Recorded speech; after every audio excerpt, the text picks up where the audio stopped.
This episode is going to be your ultimate guidebook on fitness, on nutrition, and on wellness. How do you define fitness? For me, fitness is really about how I feel. NDTV launched a show called Good Morning India, and they were looking for an anchor for the sports section. And somehow they found me. And again, for 3 years, I anchored this show alongside someone, and I did the fitness segment for it because, there weren't many people with my background back in the day. And how is that, like introducing a brand new product, getting that acceptance and showing those results? The moment you say, Sumaya, half your marketing is already cut expense. Right. Because you're not there trying to convince the other person, this is how I'm different, that's And what this I'm is doing, what this is what I do, works. this is not what I do, because everybody knows what you do. You were actually working on personal branding and way before it became a thing, right? So 10 years from now, what is going to be Sumaya's personal fitness goal? Injury prevention is going to be my biggest I love that. goal. Sumaya in 3 words. Passionate, consistent, and hardworking.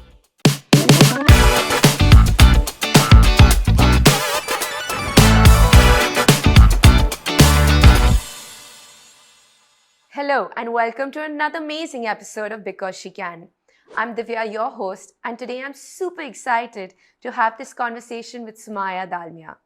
A fitness freak myself, I've seen Sumaya's journey and I really can't wait to be exploring this with you. She's honestly the pioneer of fitness in India.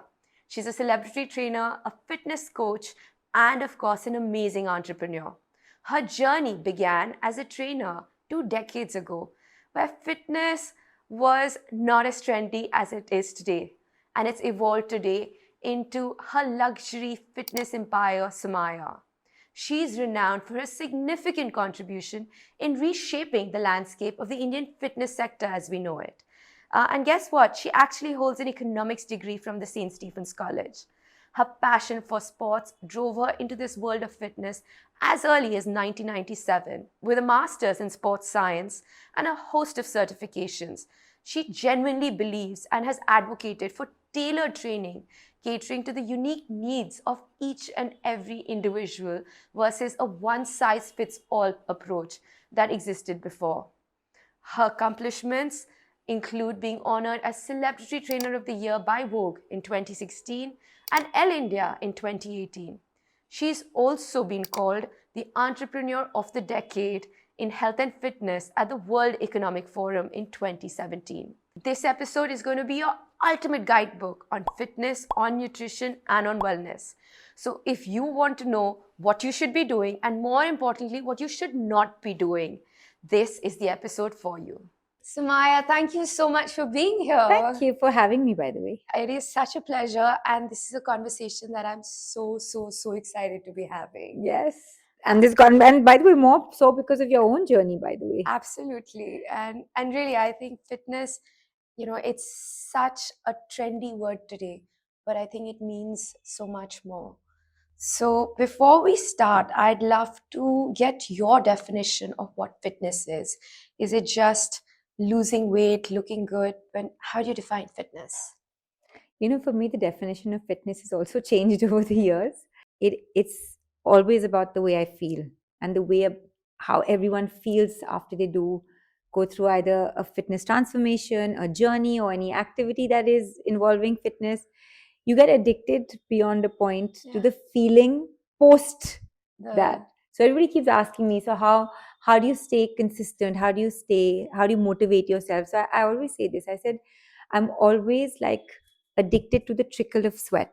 I know if I'm having a shitty day, I just need to show up. Once I'm there, I'm only going to feel better and like 1,000-fold better when I leave. So for me, fitness is really now boiled down to how I feel.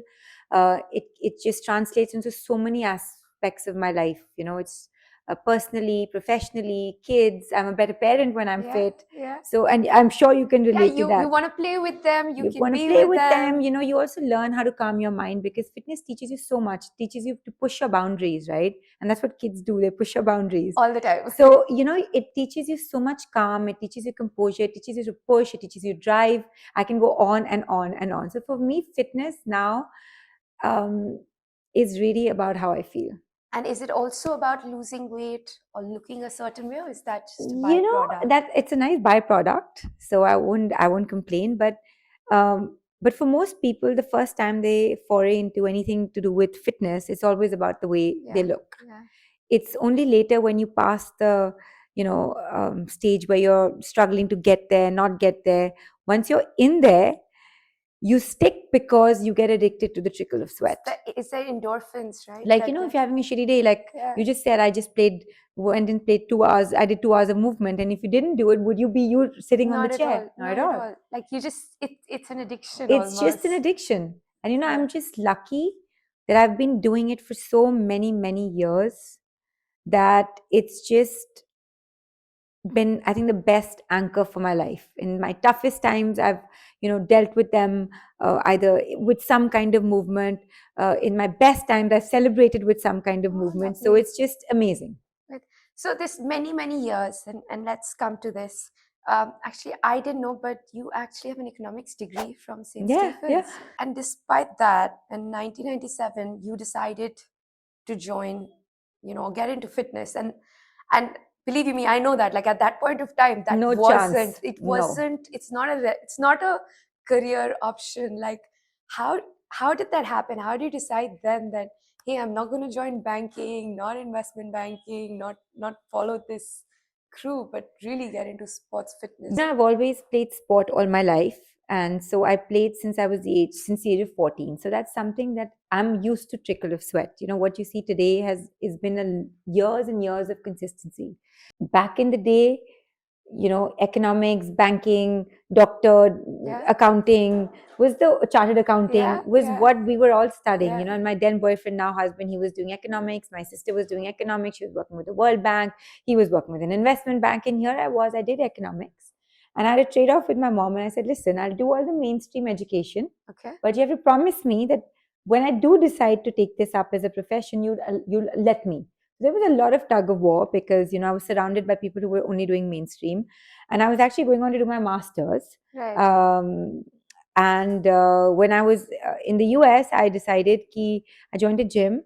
And as a trainer? No. I was actually going to do my master's in economics. And I joined a gym. And before that, I'd already kind of worked, in 1996 summer. There was an ad in the paper which came out saying Reebok Instructors Alliance. And I thought that's a place to kind of go and like work out, because there was nothing to do as far as working out was concerned in 96. Like there was not a gym, there was nothing. Yeah, and trainers, I mean, there was nothing like trainers. there was nothing called you go a to a place, you'll be a guy who's got like big akhadas, right? Yeah, akhadas. And I went and joined that course, and it ended up happened to be this bunch of these South African master trainers had flown down. Reebok was just kind of foraying into India, so they were also dabbling into which areas they wanted to expand in. And they did this course and they enrolled like I think 10-15 people in the course, and it was a 2-week long program. And that course taught you a little bit of anatomy, physiology, and it taught you group fitness. Once I finished the course, I just knew I was born to do this, because when I was taking their mock classes, I was just loving the way I was feeling and all of that.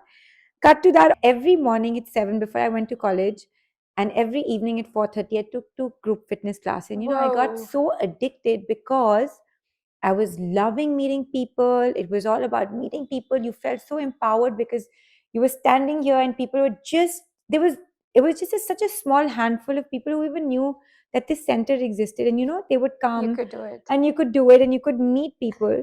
And then slowly, NDTV, it just started picking up, and NDTV launched a show called Good Morning India. And they were looking for an anchor for the sports section. And somehow they found me. And again, for 3 years, I anchored this show alongside someone, and I did the fitness segment for it because, there weren't many people with my background back in the day.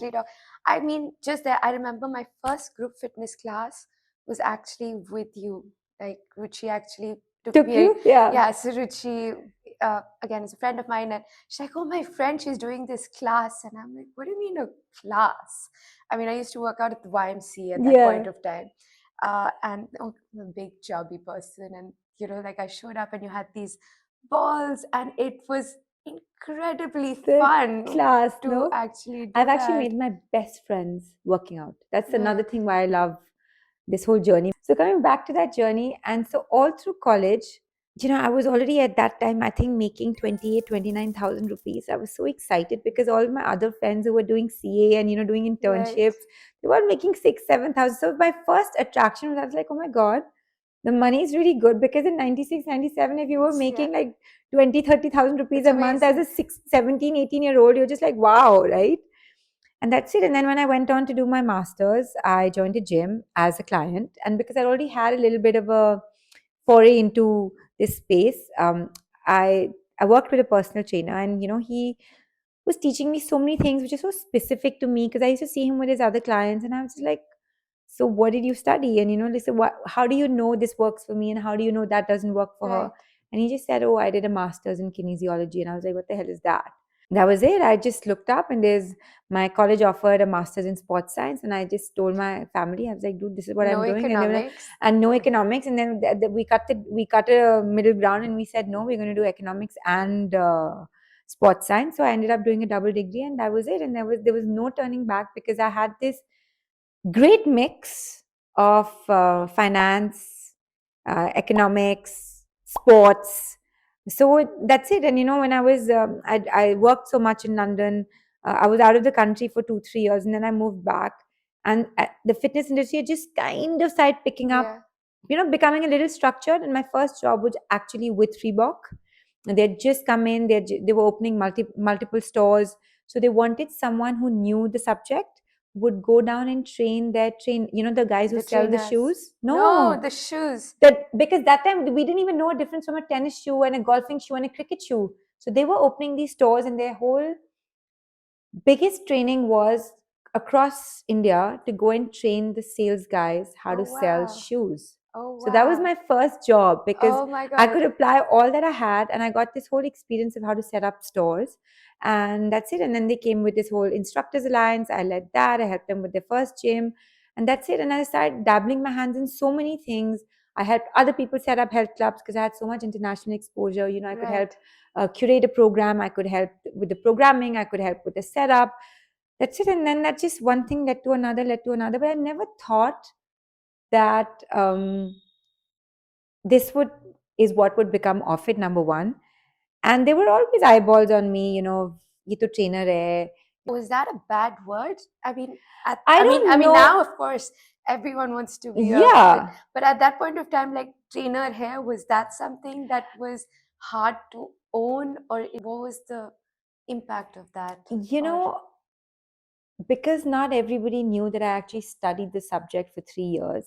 So my actual degree trains me to train athletes, right, to make an athlete the best version of themselves, right, right? So we do anatomy, physiology, behavioral sciences, we do um, nutrition, we do all of that. So what you were still seeing of me was not someone with that kind of an educational right. background in the subject, but someone who was really on ground. And at that point, yes, a lot of people said, oh, how do you do what you do? She's a trainer. And I'm like, yeah, okay, I'm a trainer, and that's what I love to do. And but for me, I was so exhilarated meeting people. I And used to doing what you love the do. way I used to feel. I used to just block out all the noise. And I think that was my biggest blessing that I had. I could just switch on and switch off, because when I was in there doing what I did, I would work 18-hour days. But I've just loved it. I've It's just nice loved. to just be on. Listen, it's just kept me young. I've Oh just loved yes, it's every. kept you very young. It's kept me young. I've loved every minute of it. There are days, like I said, where I worked so hard. There are days where people have mocked me and said, "Oh, she's just a trainer," but here I am today. So everything's just So it's ended inspiring. up well. Oh, it's beautiful. It's so inspiring. And I remember when you started your first center, Yeah, and I think it was the first time where you created this concept of personalized yeah, training. And I still remember it was just like eyeballs are like, "Itne paise kaun dega personal training ke liye?" right. But then also, there were people who just were completely transformed. I remember my brother Pratik, like Yeah. he was training with you, and you were just like, "What happened to you?" Right? And how was that? Like introducing a brand new product, getting that acceptance, and showing those results. After I spent a couple of years doing lots of stuff with other people, for other people, whether it was within the same space, whether it Right. was with Reebok, whether it was Adidas, whether it was setting up Reebok's first gym, or whether it was setting up Ozone, any of the clubs I were in Delhi, at least, I had something or the other to do with it, because there weren't many people with my background. And then I was like, why am I doing stuff for other people? Why am I not doing stuff for myself? Right. And then I decided to open this really small space, which is maybe 1.5 times this. So it was like a 1,200 square feet of a little studio with some weights and some fancy little equipment from Techno Gym, because that I was very clear that if I would use equipment, it would be the nice. best. Right. And the whole concept Yeah, was how we yeah. would train athletes. So Yeah. Divya would come in, and she would say her primary goal would be to lose weight, but I would educate her that there is life beyond losing weight. It's about mobility, flexibility, muscle building, ability to be agile, and there's so much more. And the byproduct is if you eat well, sleep well, you will lose weight. That's the Absolutely. science, right? People came. I had a handful of 30, 35 friends. They loved it. I got pregnant. And then that space became small. So I had two ways. Either I'd stop what I was going to do, or I would expand what I was going to do. And there was this friend of mine who was also a client of mine. And I said, I'm thinking of doing a bigger space. And he just said, listen, even if it's like a minuscule partnership, I just want to do it with you because I just love it. I love what you do. I love love what you do, and stand I am this. for. I may not have studied, but this is who I am. That's what actually I have to give it to him. His name is Raghav Modi. I have to give it to him. The reason why I decided to expand was because I felt, because I was also going to be a mother, I was like, I have someone to fall on Right. in case I'm not there. Because that was my biggest commitment issue, that how do I do this, navigate this journey, new business, new baby, if I didn't have someone with me. And that's it. And Sumaya, he convinced me that the brand should be Sumaya. That was a whole different story. I love that. And he was like, dude, I rest my case. And that, at that time, fitness was coming in. I was almost going to work with them. And then they said, why are you going to put yourself in the same noise? Because the moment you say Sumaya, half your marketing is already cut expense. Right.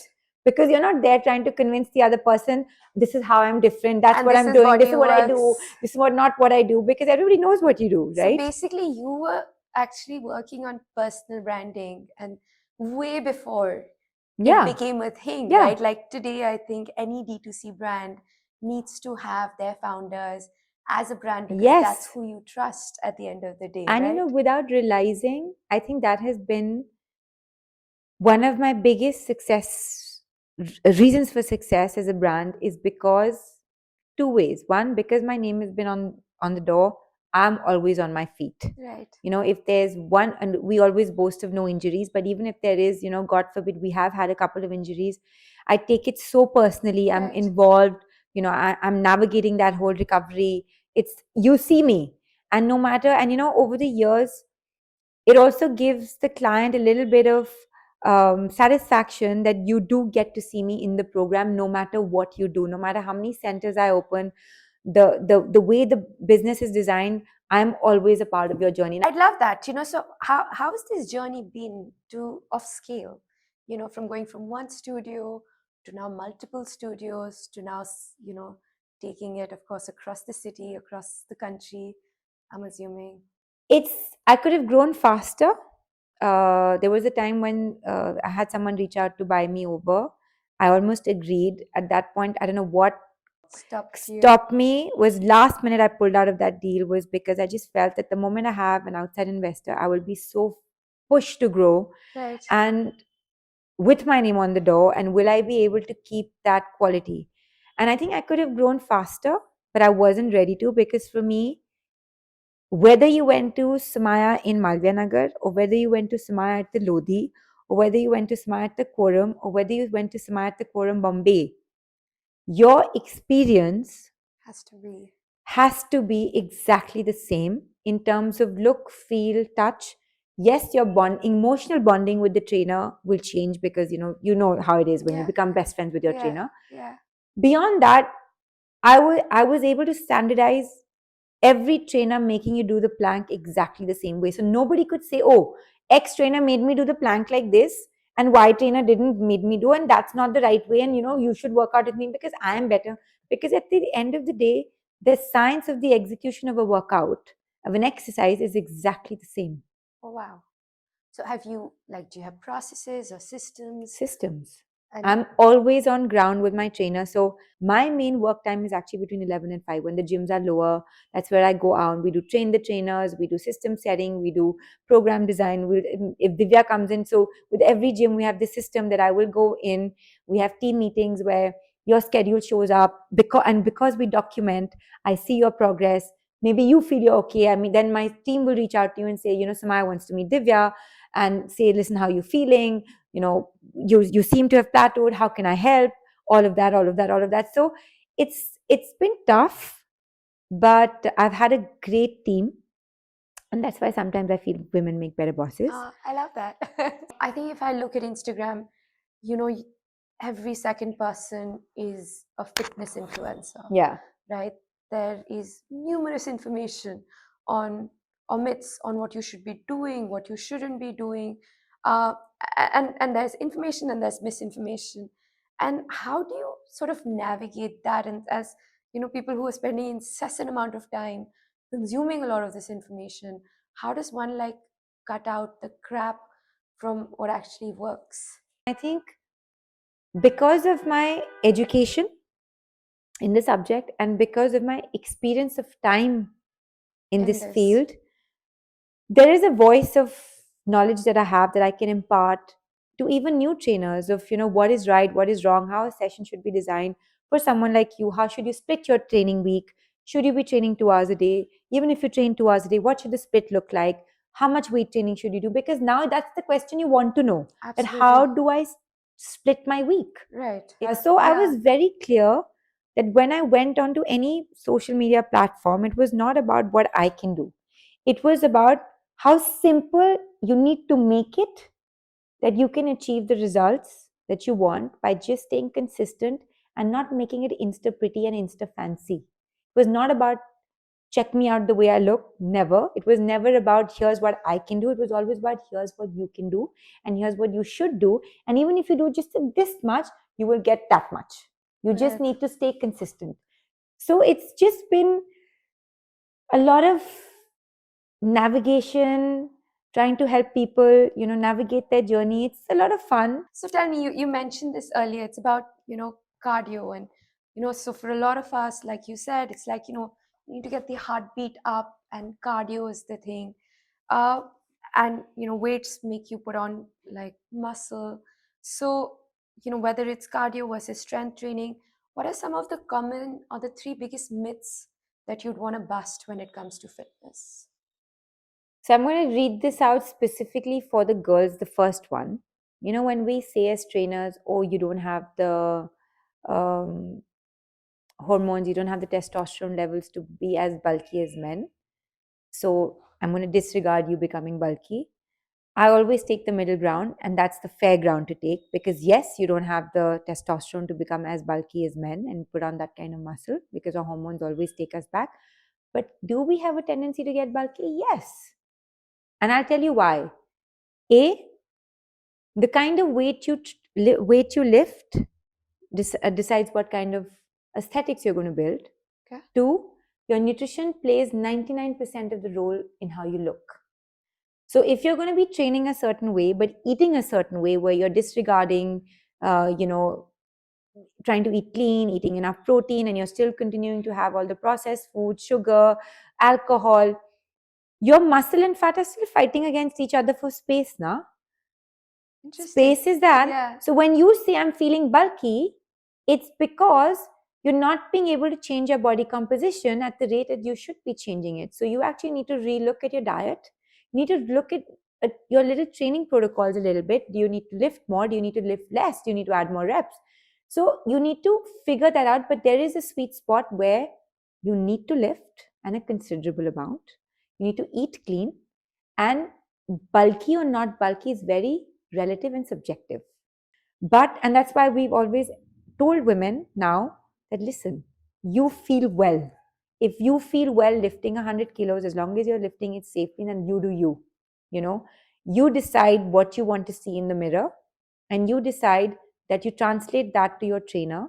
Let him understand your goals because your goals and your goals need to match. Because a lot of times I feel girls lay off weight training because they're not getting the same aesthetic goals because the trainer is not listening. There needs to be that alignment He's not between. listening. He's trying to adapt you to a program which may not be working for you. And even women have some fast twitch, slow twitch. So certain parts of my body are not as hypertrophic, which are so my upper body is not as hypertrophic. You can make me lift as much as weight as you want. You'll see muscle definition, but you'll never see bulk.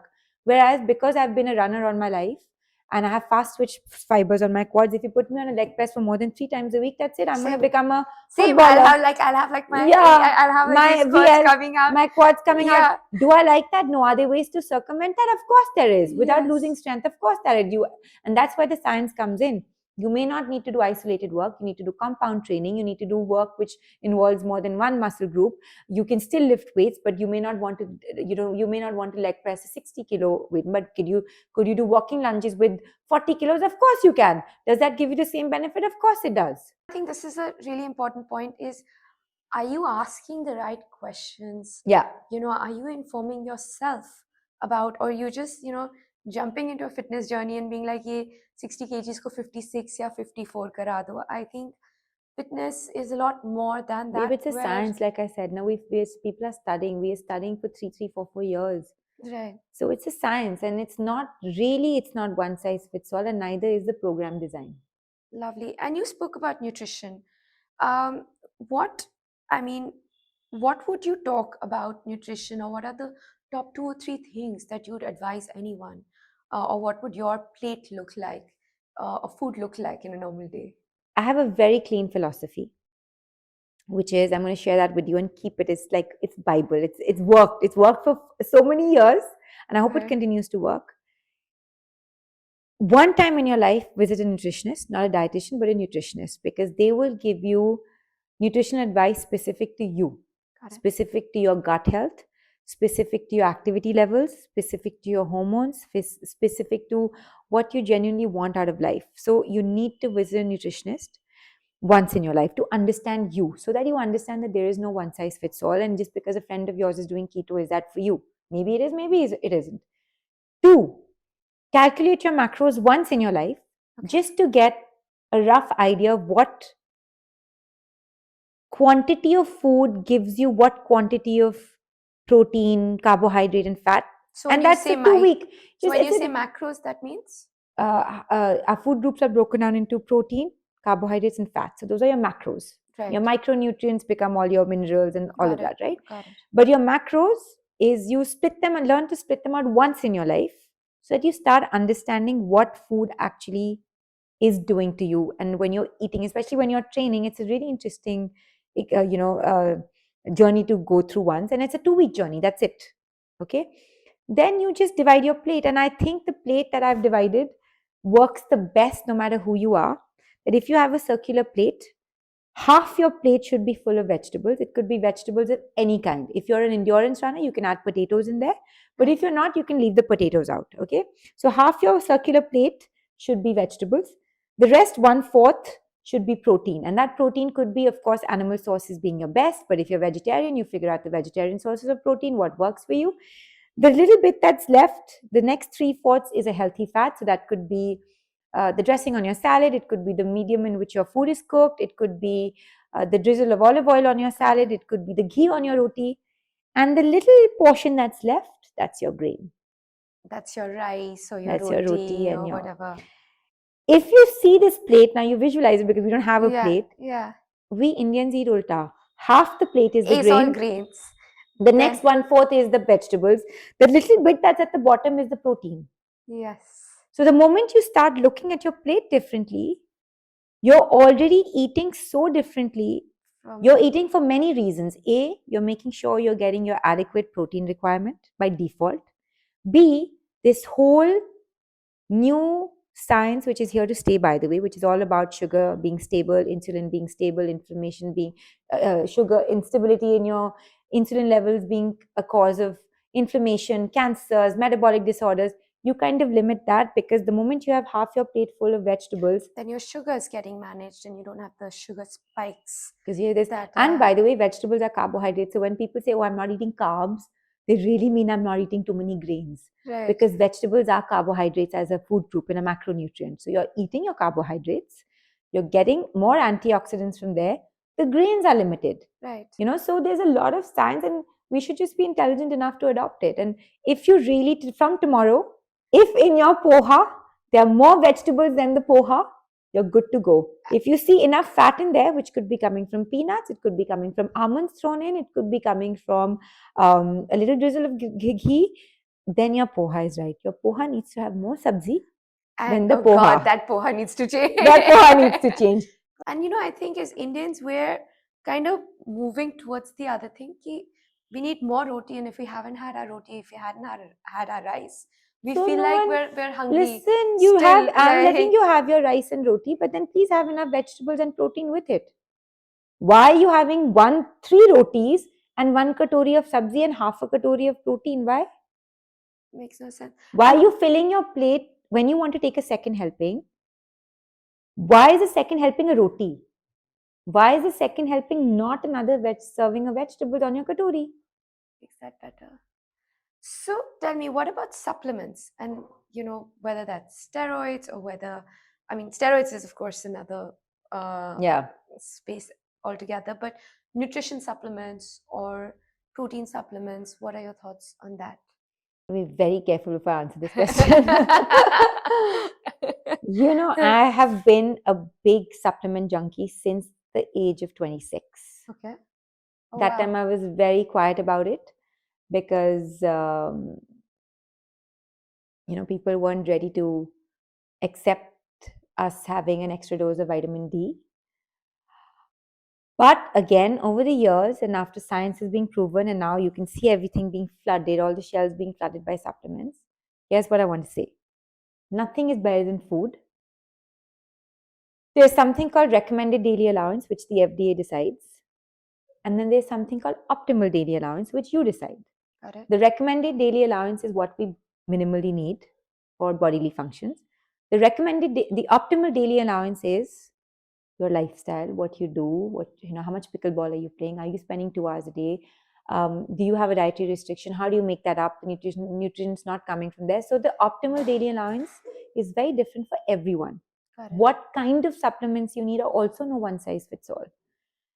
And food is better than medicine. Yes. And I think you're talking to someone who thinks food is medicine. Second point, that supplementation is so beneficial because a lot of times we're not getting the optimal daily allowance just by what we're eating. I think especially maybe as vegetarians. And by supplements, I'm not limiting right now to protein supplements. I'm talking about stuff like vitamin C, vitamin D, B12, B6, milk thistle. I'm going even that route. Right. The protein, let me answer that for you.